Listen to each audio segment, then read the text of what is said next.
இல்லாள் அகத்திருக்க இல்லாதது ஒன்று இல்லை.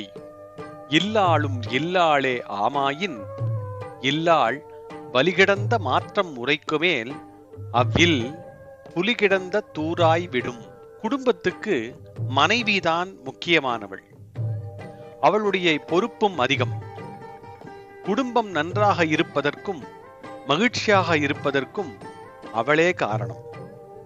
இவற்றையெல்லாம் உணர்ந்து குடும்பம் நடத்தினால் அப்புறம் அந்த வீட்டில் இல்லாத பொருள் எதுவும் இல்லை. மனைவியானவள் இவற்றை உணராமல் எப்பொழுதும் சிடு சிடு என்று எரிந்து விழுந்து கொண்டிருந்து கடுமையாக வார்த்தைகளால் எதிர்வார்த்தை பேசிக்கொண்டு இருந்தால் அப்புறம் அது வீடாக இருக்காது, புலிக்குகையாகத்தான் இருக்கும். புலிக்குகைக்கு மனிதன் வருவானா? ஆக எல்லாம் நிறைந்த வீடு எது என்றால் நல்ல மனைவி வாய்க்கப் பெற்ற